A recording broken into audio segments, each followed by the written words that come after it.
नमस्कार मंडळी, स्वागत आहे तुमचं आपल्या यूट्यूब चॅनेलवरती. चला तर मग बघूया आजची आपली नवीन स्टोरी. आजची आपली नवीन स्टोरी आहे लंकेची पार्वती म्हणजे काय, याबाबत एक दंतकथा आहे. सोने की लंका जलायो गयो रे, छोटोसं वानर रावण को पाणी पिलायो गयो रे, एक छोटोसं वानर. डुडुम डुम डुम. एकदा पार्वतीने लक्ष्मीला भेटायचा विचार केला. तिने भोले शंकर यांची परवानगी घेतली. पार्वतीला वाटले लक्ष्मी आपले खूप आदरातिथ्य करील, पण प्रत्यक्ष मात्र काही वेगळंच घडून आलं. घरी आलेल्या उमा पार्वतीला लक्ष्मीने साधं पाणीही विचारलं नाही. उलट अभिमानाने स्वतःचा तोरा मिरवत लक्ष्मीने पार्वतीला तिचं सारं राजभवन, धनवैभव, नोकर-चाकर दाखवून खूप हिणवलं आणि म्हणाली, ज्याला सारं जग त्रिपुरारी म्हणून ओळखतं, तो तुझा भिकारी नवरा कुठे आहे? चिताभस्म, त्रिशूळ, फावडी आणि फाटकर मृगजीन घेऊन त्यानं कुठं बस्तान बसवलं आहे? पार्वतीनं हे ऐकताच तिचा क्रोधाग्नी भडकला. ओठ थरथरले, जीभ फडफडली. ती म्हणाली, तू माझा सन्मान नाही केला तरी चालेल, पण माझ्या पतीला विनाकारण अपमान मी सहन करणार नाही. माझ्या पतीला भिकारी म्हणताना तुला लाज वाटत नाही? खरं तर तुझ्या पतीला श्रुताखेरीज कधी काही कामकाज नाही. तो भिकारी राजा बनून शिवाकडे गेला असेल किंवा वामन बनून बलीकडे गेला असेल. सतत सगळीकडे आपली झोडी पसरून भीक मागत फिरत असतो.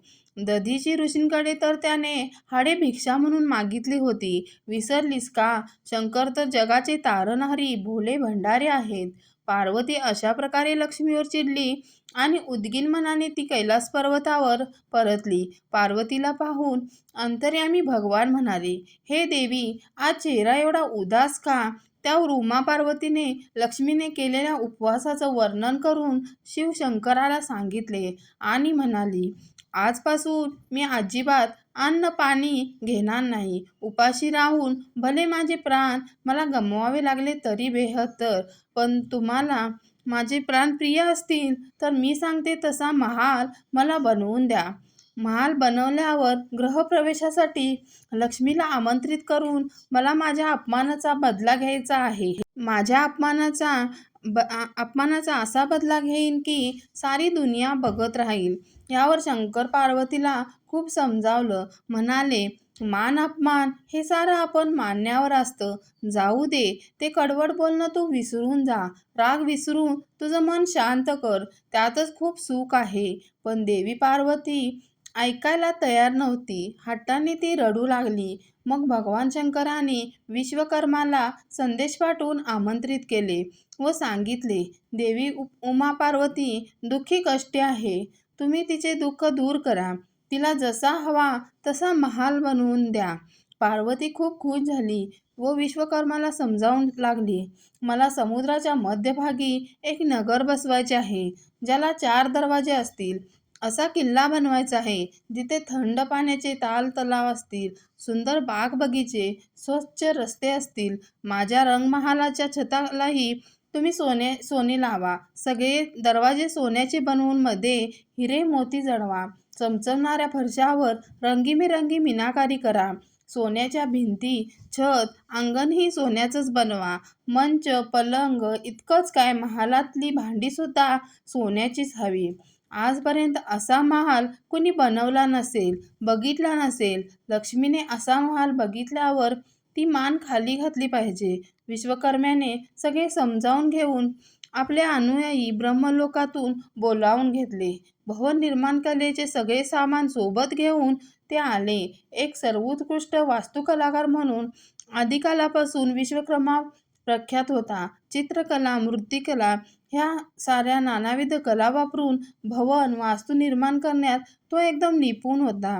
डोळे मिटून आपल्या मनात जी कल्पना करी तो साक्षात डोळ्यासमोर पूर्णत्वास आणि तसाच एक चमत्कार विश्वकर्म्याने ह्यावेळीही दाखवला. समुद्राच्या मधोमध एक अनोखा महाल, दिव्य भवन उभारून दाखवले.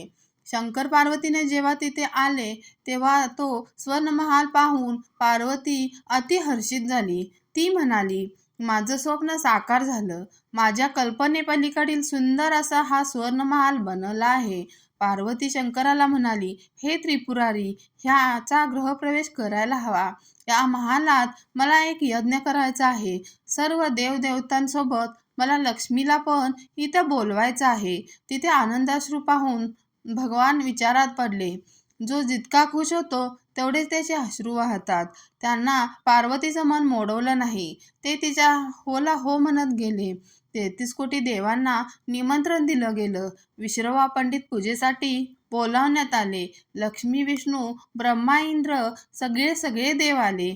समुद्राच्या मध्ये असलेला तो स्वर्णमहाल बघून खूप हर्षभरित झाले.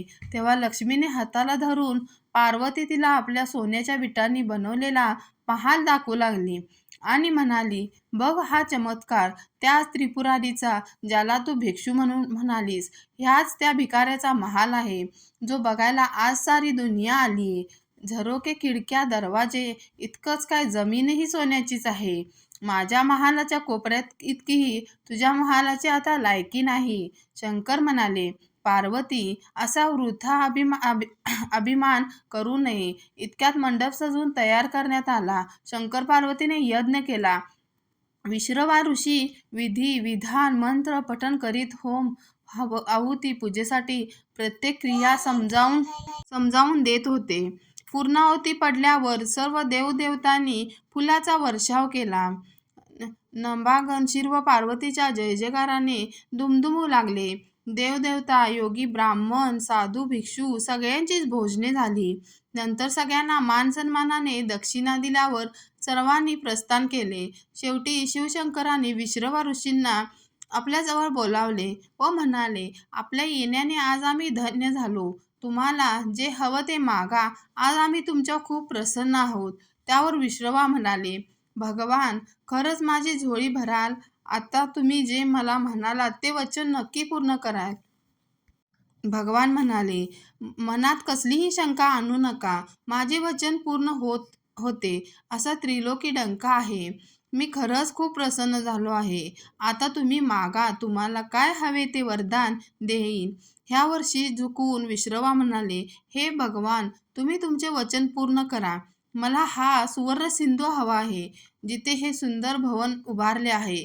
हाच माझ्या मनात भरला आहे. हे ऐकता क्षणी सर्व उपस्थित आश्चर्याने पाहू लागले. पार्वतीच्या मनावर जसा वज्रपात झाला. तिच्या स्वप्नांची एका क्षणात राख रांगोळी झाली. तिने विश्रवाला शाप दिला, एक दिवस असा येईल तुझे नामोनिशाण मिटून जाईल. काल लौकात तुझी ही सुवर्ण नगरी राख राख होऊन जाईल. तुझा दिवा विजून घनघोर रात्र होईल. आपल्याजवळ होतं नव्हतं ते सारं वैभव, दागदागिने तिने विश्रवा ऋषींना दान करून टाकले. पार्वती निशाकंच झाली. ह्या दंतकथेच्या वास्तवाची कदाचित संदर्भ असू शकेल. हे विश्रवा ऋषी म्हणजे रावणाचे पिता. पुढे कालचक्रात रामयुगात राम वनवासात असताना रावणाने सीताहरण केले. सीतेला पळवून नेत असताना तिने रामाला मार्ग कळावा म्हणून मार्गात आपले एक एक करून सगळे अलंकार उतरून टाकले. तेव्हा जेव्हा लंकेला पोचली तेव्हा तिचे स्त्रीधनही तिच्याकडे नव्हते. ती पण पार्वतीसारखीच निशाकंचन झाली होती. त्यावरून लंकेची पार्वती हा शब्दप्रचार झाला आहे. वीर हनुमानाने श्रीरामाला सीतेच्या शोधात मदत करत असताना लंकेला जाऊन लंकेचे दहन केले आणि पुढे झालेल्या युद्धात रावण हत्येसह रावणाचा निर्वंश झाला. लंकेच्या पार्वतीचा शाप खरा ठरला. मित्रांनो, आज जर तुम्हाला ही माझी कथा आवडली असेल तर प्लीज माझ्या चॅनेलला लाईक, शेअर आणि सबस्क्राईब करायला अजिबात विसरू नका. धन्यवाद.